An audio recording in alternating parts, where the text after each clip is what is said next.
हे guys welcome back to my channel किंवा स्वागत आहे तुमचं माझ्या चॅनलवरती. आज मी दाखवणार आहे की मी हा मेकअप लुक कसा अचीव केला. So let's get start. कोणताही मेकअप त्याच्या बेसने स्टार्ट होतो आणि मी इकडे यूज करते क्लिनिकचं मॉइश्चरायझर. सो जर तुमचा बेस चांगला असेल तर तुमचा मेकअप फ्लॉलेस वाटणार आणि जर नसेल तर तो असा केकी आणि पॅची वाटणार. सो स्टेप 1 आहे गुड मॉइश्चरायझर. मी इथे क्लिनिकचा मॉइश्चरायझर यूज करते आणि थोडासा चाळेपंथी करणं इट्स अ मॅन्डेटरी थिंग. आणि जोपर्यंत फेस मॉइश्चराइज्ड होतो आहे मी इथे लिप ऑईल लावते, कारण आपण नेहमी फेससाठीच काळजी करतो, आपण लिप्सला विसरून जातो आणि लिप्स एकदम चॅपी वाटतात. सो हा आहे क्लिनिकचा लिप ऑईल. आणि मी नुकताच हा डाल्बाचा सिरम स्प्रे यूज करायला लागली होती. मला हा असा नॉर्मल सिरम स्प्रेसारखा नाही वाटत आहे. हा खूप चांगला जास्त ग्लो देतो, तुम्ही इकडे बघूच शकतात. आणि ह्याचा ग्लो असा नाही आहे की तो ऑइली वाटतो. It feels like your skin but better, एकदम सटल ग्लो देतो. बट तुम्ही स्टील तुमचं पॅच टेस्ट करणं जरुरी आहे. And next step is colour correction. जर तुम्हाला कलर करेक्शन येत असेल तर believe me it is a blessing in disguise, कारण की ते तुमचे 50 शेड्स ऑफ ब्राऊन 1 शेडला करतं आणि मेकअप करणं खूप इझी होऊन जातं. सो या never skip your colour correction. आणि जर तुम्हाला पाहिजे असेल की ऑरेंज कलर करेक्शन कसं वापरायचा, मी नक्की एक न्यू व्हिडिओ बनवेल. Let me know in the comment section. So मी इथे सगळे मार्सचे ब्रशेस वापरते, त्याची पण मी लिंक डिस्क्रिप्शनमध्ये देईन. आणि जेव्हा पण तुम्ही ब्लेंड करत असाल प्लीज हलक्या हाताने ब्लेंड करा, ना तर म्हणजे असं जेवढं पण आपण मेहनत घेतली ती सगळी पाण्यात जाईल. मी इकडे नवीन टेक्निक यूज करत होती. जेव्हा पण तुम्ही पावडरने सेट करत असाल तर वरती बघून जर केलं तर काही क्रीज नाही होत.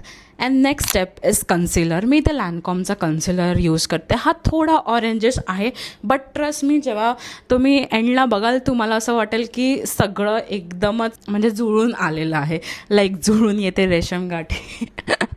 आय नो मी थोडेसे फालतू जोक मारते बट ट्रस्ट मी, माझा मेकअप चांगला दिसणार आहे. Is foundation. जेव्हा पण मी फाउंडेशन यूज करते तो मी हातावरती थोडासा वॉर्म व्हायला देते आणि डायरेक्टली जर तुम्ही लावलं तर असा पॅची मेकअप दिसतो. So yeah this is a tip given by my friends Sana.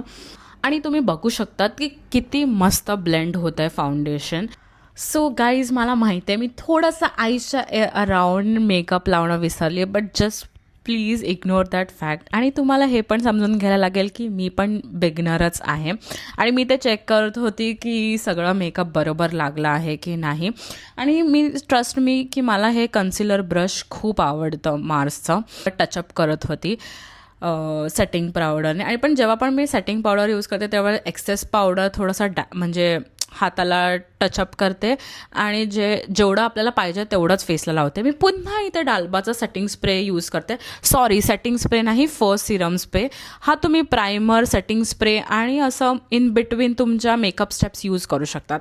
And your third last step is obviously blush. मला ब्लश ब्लाइंडनेस आहे, तुम्हाला क्लिअरली 2 सेकंदात दिसेल पुढे जाऊन.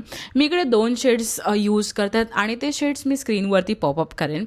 सो जेव्हा पण तुम्ही ब्लश लावतात ही सी टेक्निक यूज करा आणि तुमचं ब्लश एकदम चांगलं दिसेल, रिअल ब्लशच दिसेल. बट माझं रिअल नाही दिसत आहे, मला माहिती आहे, कारण की मला क्लिअरली ब्लश ब्लाइंडनेस आहे. आणि जर तुम्हाला मला सांगायचं असेल कसा ब्लश ब्लाइंडनेस दूर करतात तर प्लीज तुमच्याकडेच ठेवा, कारण की क्लिअरली मला ते जमत नाही.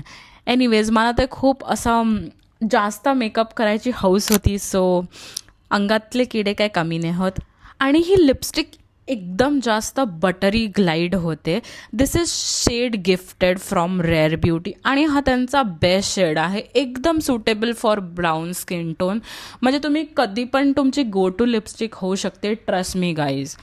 आणि तुम्ही बघूच शकतात की हा किती मेकअप असा एकदम मस्त दिसतो आहे. So our second last step is eyebrow filling. आणि मी आयब्रो फिलिंग ट्रस्ट मी कधीच केलं नव्हतं, बिकॉज आय वॉज लाईक की कोण आयब्रो फिल करतं, ते that is so boring. But जेव्हा मी हे निकचा आयब्रो फिलिंग म्हणजे एका साईडला ब्रश आहे आणि एका साईडला त्याचे वॉन्ड आहे, सो एकदम नॅचरल लुक येतं की असं नाही वाटत की एकदम असं काळे आयब्रोज आहेत. जस्ट मी थोडंसंच फिल करते आयब्रोज, थोडंसं सटल लुकच पाहिजे असतं मला आयब्रोजसाठी. नो की हे US मधनं मी घेतलं आहे, इंडियामध्ये हे मिळत नाही, बट नक्की मी ह्याचं अल्टरनेटिव्ह ऑप्शन्स डिस्क्रिप्शनमध्ये नक्की देईन, तुम्ही ते नक्की चेक करा and do let me no हे आयब्रोज माझे कसे वाटतात. So last step is setting spray. I am using milk makeup setting spray आणि हा मॅट आहे. बट जर तुम्हाला सेटिंग स्प्रे यूज करायचा नसेल तर तुम्ही नका यूज करू. जेव्हा पण तुम्हाला 6-7 आवर्स मेकअप ठेवायचा आहे, लॉंग लास्टिंग जेव्हा एकदम बाहेर जायचं असेल तेव्हाच तुम्ही सेटिंग स्प्रे यूज करू शकतात, बिकॉज त्याच्यात थोडंसं अल्कोहोल असतंच. सो या, and correct me if I am wrong की हुडा ब्युटीच्या सेटिंग स्प्रेमध्ये अल्कोहोल नाही आहे असं त्यांच्या इन्ग्रेडियंट्स लिस्टमध्ये सांगितलं. So do let me know in the comments. And the last step is perfume. Obviously मी इथे केयालीचा बर्निंग चेरी यूज करते and I tell you this is just so good. जर तुम्ही केयाली यूज करत असाल तर do let me know. And tada, my makeup is ready. माझा थोडासा ब्लश जास्त झाला आहे, बट मी नेक्स्ट टाईम ते नक्की इम्प्रूव्ह करेन. And do let me no तुम्हाला हा मेकअप इझी पीझी लुक कसा आवडला. हा तुम्ही डेट नाईट किंवा कुठे पण बाहेर जायला यूज करू शकतात. And do rate my look out of 10. And जर तुम्हाला व्हिडिओ आवडला तर पिंक हार्ट इन्सर्ट करा. Till then bye.